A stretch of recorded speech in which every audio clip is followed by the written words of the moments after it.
اعوذ باللہ من الشیطان الرجیم، بسم اللہ الرحمن الرحیم۔ قرآن کی گفتگو ہو رہی تھی، درس نمبر 18 آپ کی کتاب کا شروع ہو گیا ہے اور ہمارے لحاظ سے درس نمبر 24 ہے یہ، جس میں معجزہ جاوید کی ہیڈنگ پڑی ہوئی ہے۔ قرآن معجزہ جاوید ہے، یعنی ہمیشہ باقی رہنے والا معجزہ ہے۔ ہر پیغمبر کا معجزہ جو ہے وہ بڑی دلچسپ گفتگو آج کی ہے۔ ہر پیغمبر کا معجزہ اس کے زمانے میں رائج علم اور فن کے مطابق ہوتا ہے، ٹھیک ہے۔ جس فن سے لوگ زیادہ مانوس ہوتے ہیں اس فن سے ریلیٹڈ ہوتا ہے، لیکن اس فن سے اعلیٰ ہوتا ہے اور اس فن کے ماہرین سمجھ جاتے ہیں کہ یہ اس فن سے ریلیٹڈ تو ہے، مناسبت تو رکھتا ہے، مگر فنکاروں کا فن نہیں ہے، بلکہ ماورائے فنکاری ایک چیز ہے جسے ہم معجزہ کہتے ہیں، اور وہ سمجھ جاتے ہیں کہ اس کام کو انجام دینے والا یہ عام انسان نہیں ہے، بلکہ اس کا مافوق بشر کسی ذات سے رابطہ ہے، اور وہ نبی کی نبوت اور رسول کی رسالت کو قبول کر لیتے ہیں۔ مثال کے طور پہ جناب موسیٰ علیہ السلام کے زمانے میں سحر و جادوگری اپنے عروج پر تھی، تو جناب موسیٰ کو اس زمانے میں رائج فن سے مشابہ ایک معجزہ دیا گیا عصائے موسیٰ کی شکل میں، اور عصائے موسیٰ جو ہے وہ معجزہ ثابت ہوا۔ آپ کو معلوم ہے کہ جب جادوگر اکٹھا ہوئے اور انہوں نے اپنی اپنی رسیاں زمین پر ڈالیں، ٹھیک ہے، تو جناب موسیٰ نے اپنا عصا ڈال دیا، جیسے ہی زمین پر عصا ڈالا وہ اژدہا بن گیا اور ساری رسیوں کو نگل گیا۔ موسیٰ علیہ السلام نے اٹھایا عصا، ہاتھ میں واپس عصا بن کے آ گیا جو سانپ تھا، ٹھیک ہے۔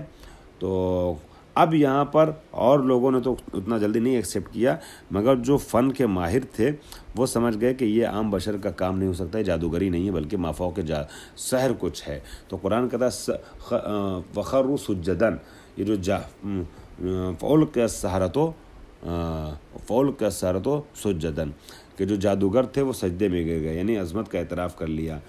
اسی طریقے سے جناب عیسیٰ علیہ السلام کے زمانے میں جو ہے وہ ڈاکٹری، طبابت، پزشکی جو ہے وہ علم طب اپنے عروج پر تھا۔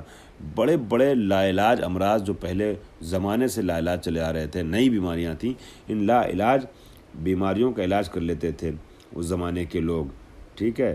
آج جس طریقے سے لوگ کورونا کے سامنے بے بس نظر آ رہے ہیں، دنیا ترقی کر گئی پھر بھی بے بس نظر آ رہے ہیں، ہر زمانے میں نئی نئی بیماریاں آتی تھیں۔ جناب عیسیٰ کے دور میں لوگ پریکٹس کرتے تھے، اسی فیلڈ میں کام کرتے تھے، تو ان کے زمانے میں کوئی بیماری لاعلاج نہیں رہ جاتی تھی، لیکن اگر کوئی بیماری لاعلاج رہ گئی تو وہ سمجھ جاتے تھے کہ اس کا مطلب یہ ہوا کہ کچھ ایسی چیز ہے کہ جو ہمارے اختیار سے باہر ہے۔ اب جناب عیسیٰ علیہ السلام کیا کرتے تھے؟ وہ بیمار کہ جس کے متعلق اس زمانے کے ماہرین طب عاجز ہو جاتے تھے، ناتواں ہو جاتے تھے، اپنے ہاتھ کھڑے کر لیتے تھے، ہم اس کو صحیح نہیں کر سکتے، اس مریض پہ ہاتھ پھیرتے تھے، شفا پا جاتا تھا۔ حد یہ ہے کہ کئی بار جناب عیسیٰ علیہ السلام نے مردوں کو بھی زندہ کیا ہے، ٹھیک ہے۔ تو اس طریقے کی چیزوں کو لوگ دیکھنے کے بعد سمجھ جاتے تھے جو اس فن کے ماہرین تھے کہ یہ معجزہ ہے، یہ عام چیز نہیں ہے۔ جناب یوسف کے دور میں آپ نے دیکھا ہوگا، سنا ہوگا کہ ان کے یہاں جو ہے وہ تعبیر خواب بڑے عروج پہ تھا۔ لوگ تعبیر خواب بتانے میں بڑی مہارت رکھتے تھے اور بتاتے تھے لوگوں کو خواب کی تعبیر۔ ایسے ایسے پریشان خواب ہوتے تھے جن خوابوں کے سلسلے میں بڑا مسئلہ ہوتا تھا، لوگ سمجھ نہیں پاتے تھے کہ اس کی تعبیر کیا ہو سکتی ہے، لیکن اس زمانے میں ایسے ایسے پریشان خوابوں کی بھی لوگ مشکل خوابوں کی بھی لوگ تعبیر بتاتے تھے۔ تو تعبیر بتانے والے آپس میں کمپٹیشن کرتے تھے کہ یہ کاہنان معبد جو ہوا کرتے تھے، یہ اچھی تعبیر بتاتا ہے، یہ اچھی تعبیر بتاتا ہے، افتخار کیا جاتا تھا۔ لیکن جناب یوسف علیہ السلام کو جو معجزہ ملا وہ تعبیر خواب نہیں، ان کو تعویل خواب کا معجزہ ملا۔ تعبیر خواب میں خطا کا امکان ہے، تعویل کا جو معجزہ جناب یوسف کو ملا تھا اس میں خطا کا امکان نہیں تھا، اور وہ آپ نے واقعہ پورا تفصیل سنا ہے، سورہ یوسف پڑھ لیے گا ایک بار ترجمے کے ساتھ، آپ سب لوگ بہت لطف آئے گا۔ پڑھ چکے ہیں تو دوبارہ پھر پڑھیں، کچھ نئے گوشے کھلیں گے کہ کس طریقے سے بادشاہ مصر نے خواب دیکھا تھا، وہ 7 بالیوں والا اور تمام چیزوں والا، ٹھیک ہے، اور 7 سال کا قحط پھر اور 7 سال کی سرسبز و شادابی ہے نا، موٹی گائیں ہیں وہ پتلی گایوں کو کھا رہی ہیں، یہ سب چیزیں جو خواب پریشان تھا، تو کاہنین معبد اس خواب کی تعبیر نہیں بتا پا رہے تھے، تو جناب یوسف نے اس کی تفصیل بتائی تھی تعویل کے ساتھ۔ یا وہ جو قید خانے میں 2 ساتھی تھے جناب یوسف کے ساتھ ہو گئے تھے، ایمان لے آئے تھے، دونوں نے خواب دیکھا، ایک نے کہا کہ شراب نچوڑ پلا رہے ہیں ہے نا، وہ انگور کا رس نچوڑ رہے ہیں. دوسرے نے کہا کہ خواب دیکھا کہ جو ہے وہ ہمارے سر کے اوپر جو ہے وہ روٹیاں ہیں، ہم لے کے جا رہے ہیں تو پرندے جو اس کو کھا رہے ہیں روٹیوں کو. تو جناب یوسف نے کہا کہ جس کو پرندے کھا رہے ہیں روٹیوں کو، یہ خواب جو دیکھا ہے یہ سولی پہ لٹکایا جائے گا، اور سولی پہ جب لٹکے گا تو اس کے سر کو جانور آ کے کھائیں گے، ہے نا، نوچیں گے اور مارا جائے گا یہ. اور دوسرا جو انگور نچوڑ رہا ہے، یہ شراب جو بنا رہا ہے، یہ آزاد ہو جائے گا، قید خانے سے نکل کے جائے گا اور بادشاہ کا جو ہے وہ بن جائے گا، ساقی بنے گا. یہ سارے ایسے ایسے خواب اور ایسی ایسی چیزیں جہاں خوابوں کی تعویل بتاتے جناب یوسف کہ لوگوں کو سمجھ میں آ گیا کہ یوسف جو ہے یہ عام انسان نہیں ہے بلکہ یہ ایک نبی ہیں. تو ہر زمانے میں رائج ترین. اب ہمارے نبی کے زمانے میں جو رائج فن تھا وہ ادبیات عرب کا عروج تھا. لوگ جو ہے بڑی بڑی بات، یہ جو آپ نے سنا ہے نا کہ جاہل تھے، لوگ کہہ دیتے ہیں جاہل نہیں تھے، زمانے جہالت نہیں تھا، زمانے جاہلیت تھا. ان کے یہاں جاہلیت پائی جاتی تھی، ان کے یہاں جہالت نہیں پائی جاتی تھی. اس کو واضح کرنے کے لیے تفصیلی وقت چاہیے ہوگا، بس ایک اشارہ کر دوں کہ بعض لوگوں کو آپ نے دیکھا ہوگا بہت پڑھے لکھے ہیں. میں نے دیکھا، میں امریکہ کینیڈا وغیرہ بھی جاتا ہوں، انگلینڈ جاتا ہوں، تو ان ملکوں میں نے دیکھا ہے کہ بعض اوقات ایسے ہوتے ہیں کہ جو ہندوستان پاکستان سے گئے ہوئے لوگ ہوتے ہیں، اور بھائی یہاں سے جانے والا تو انٹیلیجنٹ ہوتا ہے نا، کریم مجمع جاتا ہے نا یہاں سے، مگر مسجد امام باڑے میں اور مجلسوں میں پڑاؤں میں یہاں سے جانے والے بڑے کریم لوگ بھی، پروفیسر انجینئر ٹائپ کے IT سیکٹر کے لوگ بھی وہاں کئی بار آپس میں بھڑ جاتے ہیں. سب نہیں، ماشاءاللہ میجارٹی پڑھے لکھے لوگوں کی، سنجیدہ لوگوں کی ہوتی ہے، لیکن کچھ لوگ ایسے ہوتے ہیں کہ جو ہندوستان پاکستان کے جاہل معاشرے سے اٹھ کر کے، ان پڑھ معاشرے سے اٹھ کر کے کلچرڈ معاشرے میں چلے گئے، مگر پھر بھی وہاں جا کر کے لڑائی جھگڑا کرتے ہیں چھوٹی چھوٹی بات پر. مثال کے طور پہ جو ہے وہ سامنے والے نے افطاری جب لگائی تو میرے سامنے چمچہ بعد میں رکھا اور اس کے سامنے چمچہ پہلے رکھ دیا، پلیٹ پہلے رکھ دی، جبکہ وہ چھوٹا ہے، مجھے دینا چاہیے تھا پہلے کھانا، اس کو دے دیا. ایسی ایسی باتوں پر لوگ جھگڑے کر جاتے ہیں. تو یہ کیا جاہل ہیں؟ یہ بہت پڑھے لکھے لوگ ہیں، بہت انٹیلیجنٹ لوگ ہیں، اس کے بعد اس طرح کی حرکتیں کر جاتے ہیں. تو اس کا مطلب یہ ہو کہ یہ جہالت نہیں ہے، یہ جاہلیت ہے ان کی. تو قرآن مجید نے اس چیز کا اشارہ بھی کیا ہے کہ یہ بہت ادبی دنیا تھی، ادبی زمانہ تھا، شعر و شاعری کا فن اپنے عروج پہ پہنچا ہوا تھا. اور یہ لوگ دوسروں کو عجم کہتے تھے، عجماوات کہتے تھے، گونگا کہتے تھے. ہم عجمی ہیں ان کے مقابلے میں، وہ عرب ہیں، وہ اپنے کو اہل زبان سمجھتے تھے اور پوری دنیا کو کہتے تھے یہ گونگے، ان کو کیا پتہ بولنے کا ہنر کیا ہوتا ہے. وہ اپنے کو سب سے پڑھا لکھا، سب سے بڑا عالم اور سب سے بڑا ادیب سمجھتے تھے. اور یہی وجہ ہے کہ ان کے سامنے قرآن آیا، اور قرآن بھی چیلنج میں کے لیے آیا ہے. دیکھیے کسی ٹھیلا چلانے والے کے سامنے کوئی لے کر کے اپنی کتاب نہیں جائے گا پڑھا لکھا رائٹر اور کہے کہ اے سبزی بیچنے والے تمہارے اندر دم ہے تو اس کا جواب لے. اور لوگ بیوقوف کہیں گے ارے تمہیں اگر کتاب کا جواب چاہیے تو جاؤ یونیورسٹی میں جاؤ، مدرسے میں جاؤ، ایسی جگہوں پہ جا کے بات کرو جہاں علمی معاشرہ اکیڈمک ایریا فیلڈ میں جاؤ گے کہ تم جا کے ٹھیلا لگانے والے سے کہو گے کہ اگر بھولا سکتے ہو تو اس کتاب کا جواب لے آؤ. کوئی موبائل بنانے والا جو ہے نا، موبائل بنانے والا یہ اپنا موبائل لے کے نہیں آئے گا، بہت زبردست موبائل بنایا ہو بہترین جو 1,00,000 روپے کا بک رہا ہو اور لا کے مدرسے میں رکھے ہو کہ اے مولوی صاحب جا اس کا جواب لے آؤ. نہیں بھائی، کہا جائے گا مولوی صاحب تھوڑی اس کا جواب لائیں گے. اگر تمہیں چیلنج پیش کرنا ہے تو جاؤ IT سیکٹر میں جا کے پیش کرو کہ ہم نے اتنا اچھا موبائل بنایا، کوئی اور لا کے پیش کریں. اب ایک مولوی صاحب نے جو ہے بہت زبردست علم تفسیر کی کتاب لکھ دی، اور علم تفسیر کی کتاب لے کر کے جائیں کسی یونیورسٹی کے سائنس ڈپارٹمنٹ میں اور کہیں کہ بھیا ہم نے یہ کتاب لکھی ہے، لے آؤ اس کا جواب.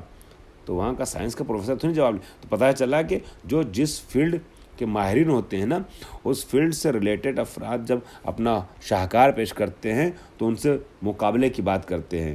اب قرآن نے جب پیش کیا ہے اس کتاب کو اللہ نے مکے میں، تو ظاہر سی بات ہے اس کا مطلب ان کو اس کا اہل سمجھا کہ ان سے گفتگو کی جائے اور ان سے کہا جائے کہ اگر تم بہت پڑھے لکھے ہو، بہت دعویٰ کرتے ہو تو اس کا جواب لے آؤ. یعنی اس لائق تھے کہ ان کو مخاطب قرار دیا.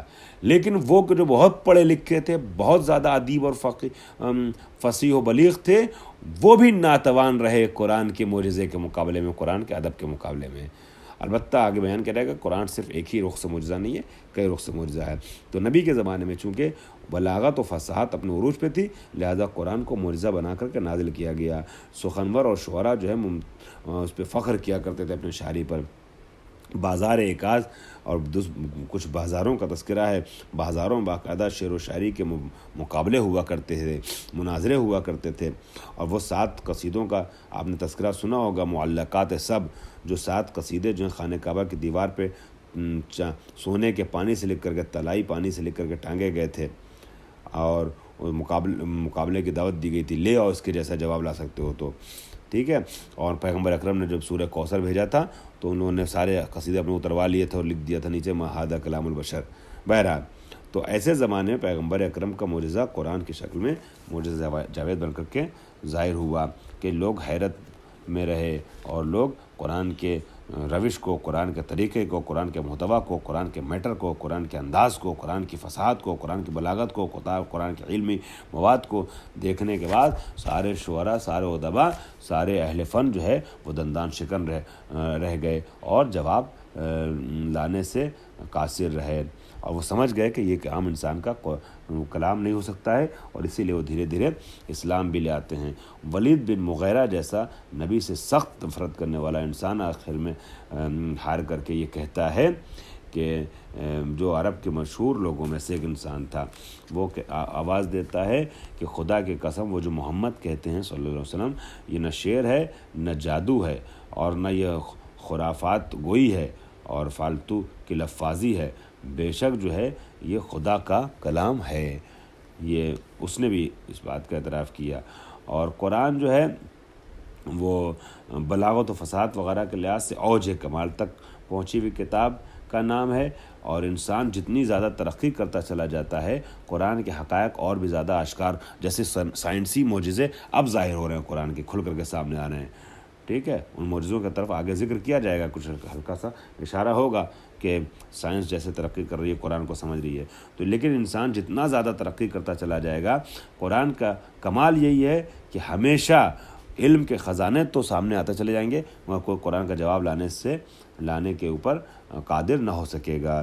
اسی لیے اس کی ایک بحث چھیڑی گئی ہے، تحدی قرآن. تحدی یعنی مبارزہ طلبی، مقابلہ طلبی کی بات ہے کہ اس کے جیسا لے کر کے آؤ. خداوند عالم نے اعزاز قرآن کو کئی آیتوں میں، کئی سوروں میں پیش کیا ہے، اور خداوند عالم فرماتا ہے کہ اگر لا سکتے ہو اس کے جیسا کلام تو لے آؤ، اور جتنا بھی تم سے ممکن ہو، جس کو چاہو اپنا پش بنا اور ساتھی بنا لو، اس کا کلام جواب لا سکتے ہو، لے آؤ. شروع کے درس میں نے چونکہ تحدی کی گفتگو کر دی ہے، لہذا اس کو تفصیل سے پیش نہیں کروں گا، حالانکہ بہت انٹرسٹنگ باتیں ہیں، مگر خلاصے کے طور پر اشارہ کرتے ہوئے آگے بڑھ رہا ہوں. 4 مرحلے میں تحدی پیش کی ہے. پہلی آیت آئی ہے، پورے قرآن کا جواب مانگا ہے، قل لئن اجتمعت الجن والانس علی یاتوا بمثل هذا القرآن لا یاتون بمثلہ ولو کان بعضهم لبعض ظہیرا. سارے انسان اور جنات مل کر کے بھی اگر کوشش کریں تو قرآن کا جواب نہیں لے سکتے ہیں. پورے قرآن کا جواب لانا ممکن نہ ہوا تو تحدی کو چھوٹا کیا گیا اور 10 سوروں کا مطالبہ کیا گیا. ام یقولون افتراہ قل فأتوا بعشر سور مثل مفتریات. یہ کہتے ہیں کہ اپنی طرف سے گڑھا ہے نبی نے، تو ان سے کہو کہ 10 سورہ لے کر کے آئیں اس کے جیسا گڑھا ہوا، اگر لا سکتے ہو تو. اور جب 10 سورہ لانا ممکن نہ ہوا تو تحدی کو، چیلنج کو چھوٹا کیا گیا، اور ارشاد ہوا ایک سورے کے لیے، ان کنتم فی ریب مما نزلنا علی عبدنا فأتوا بسورۃ مثلہ. ایک سورہ اس کے جیسا لے آؤ. ایک سورہ بھی اگر نہیں لا سکتے تو ایک آیت لے آؤ، ایک جملہ اس کے جیسا لے آؤ. ام یقولون تقولوا بل لا یؤمنون قل فأتوا بحدیث مثلہ ان کانوا صادقین. ایک آیت لے آئیں اس کے جیسی، نہیں لا سکتے اور آج تک نہیں لا سکے. تحدی کے سلسلے میں یہ بات عرض کروں کہ آیات تحدی کو جب دیکھا جاتا ہے تو کم سے کم 2 نقطے سامنے آتے ہیں. پہلے نقطے میں جو ہے وہ یہ بات ہے کہ یہ چیلنج جو ہے وہ سارے انسانوں کے لیے ہے، قرآن اور ہمیشہ کے لیے ہے. اور دوسری بات یہ ہے کہ انسان جو ہے نہ کبھی اس کا جواب لا سکا تھا، نہ لا پائے گا. اور اس طرح کی باتیں جو ہیں، جو غیب کی باتیں اور آئندہ کی باتیں بتا دے، وہ قرآن ہے. اور جب قرآن غیب کی باتیں بتا رہا ہے کہ جواب کبھی نہیں آ سکے گا، کوئی دعویٰ نہیں کر پاتا. سامنے والے سے لوگ کہتے ہیں کہ لے آؤ اس کا جواب، کوئی یہ نہیں کہتا کہ ہمارے بعد بھی، صدیوں بعد بھی کوئی نہیں لا سکے گا. اس طرح کا دعویٰ انسان نہیں کر پاتا، خالق کا انسان کر رہا ہے کہ جو آنے والی نسل بشریت پر نظر رکھتا ہے کہ قرآن کا جواب کبھی نہیں آ سکے گا.